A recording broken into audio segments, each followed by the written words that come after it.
Bonjour, je m'appelle Yves. Je commence cette première vidéo sur la numérologie avec un jeu que j'ai créé, avec un tapis que j'ai créé. Je pratique la numérologie depuis à peu près 35 ans. Donc une numérologie, on va dire, classique, avec votre nom, votre prénom. Pour les femmes, le nom de jeune fille et le nom d'épouse.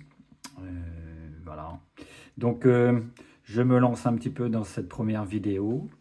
Si vous me croisez, ça voudrait peut-être simplement dire que le hasard fait bien les choses. Donc je vous souhaite un bon visionnage et puis on commence tout de suite.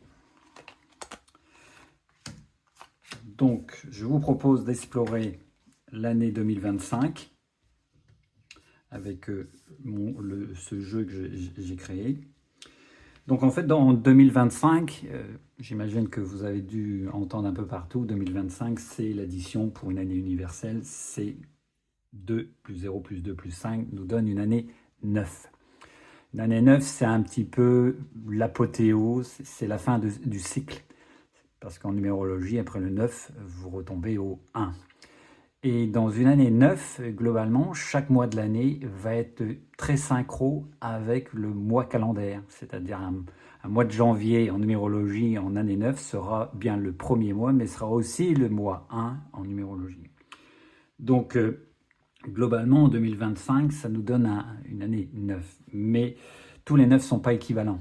C'est-à-dire que le 5, la fin, c'est-à-dire la fin de la comète de 2025, c'est un 5 et c'est du mouvement. C'est une approche certainement sur une année pivot sur le plan climat. Bon, on voit bien que depuis à peu près 3-4 ans et même un peu plus, c'est une question existentielle pour l'humanité. C'est la lecture de comment on peut s'harmoniser de mieux en mieux avec la planète. Et c'est du mouvement. Sur le plan géopolitique, c'est ce qu'on peut voir aussi, c'est qu'il y a beaucoup de mouvements. La vidéo date du 2 mars 2025, en ce jour du dimanche.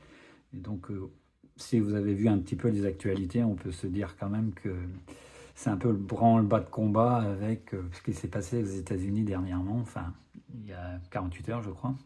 Donc c'est une complexité, mais c'est une énergie de mouvement qu'on retrouve ici sur ce 5-là, qui nous dit qu'il va falloir bouger, il va falloir faire les choses.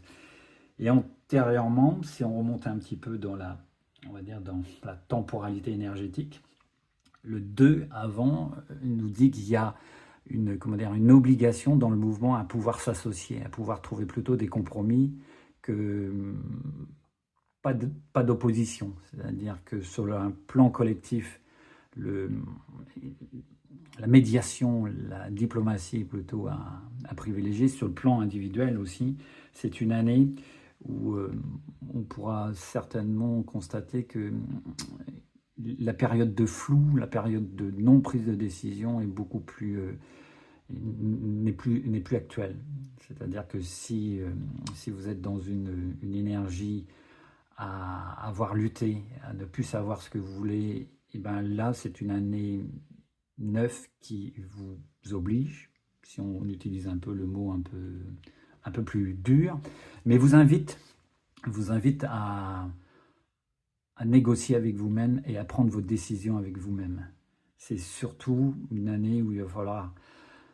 Il ne faut pas avoir peur, en fait, des choix qu'on peut faire entre les personnes qui sortiront de votre vie et les personnes qui arrivent dans votre vie. Mais cette année 9 est une année vraiment axée sur une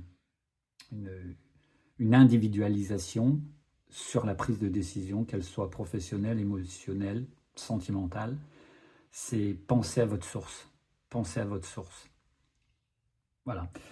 Et si on remonte un petit peu encore plus dans la temporalité, le 0 qui est on va dire entre les deux nous amène à des possibilités.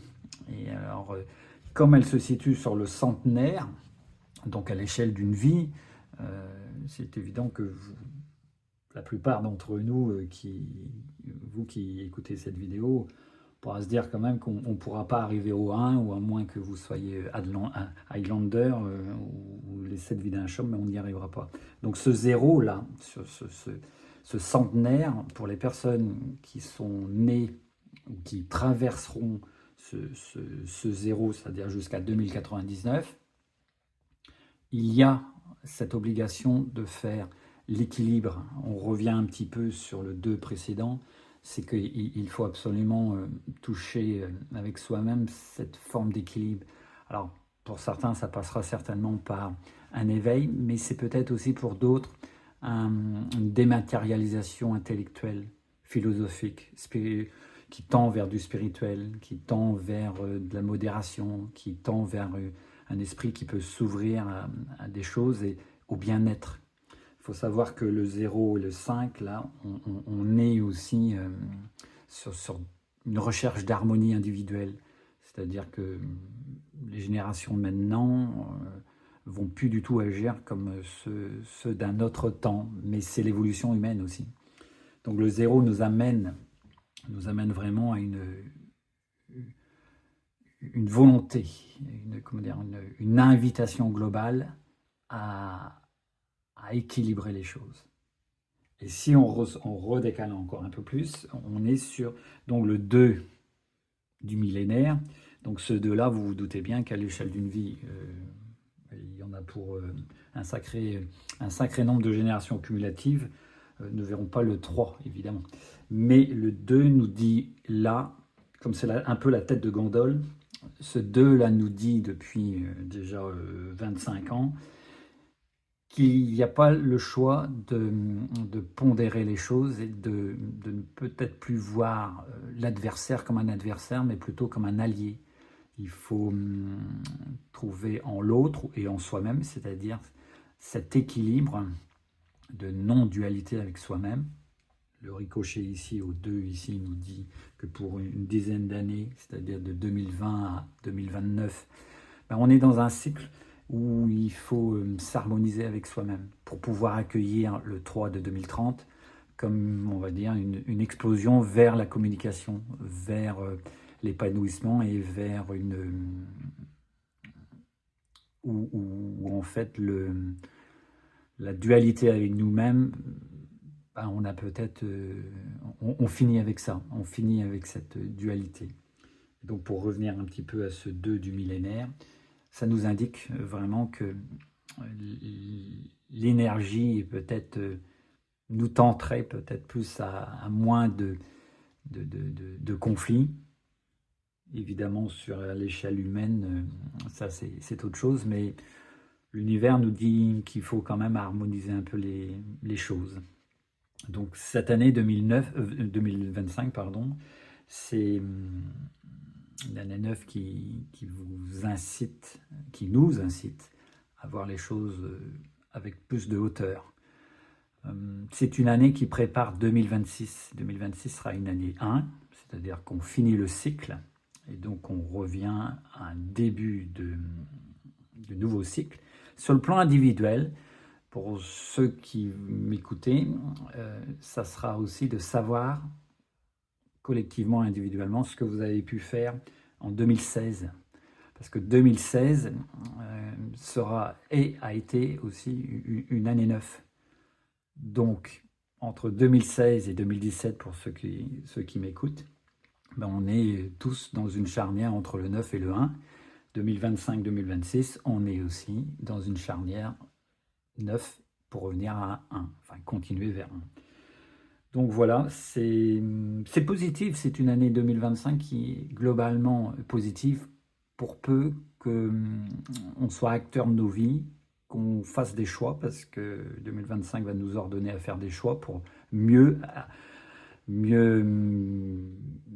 accepter et mieux fusionner, on va dire, mieux harmoniser 2026.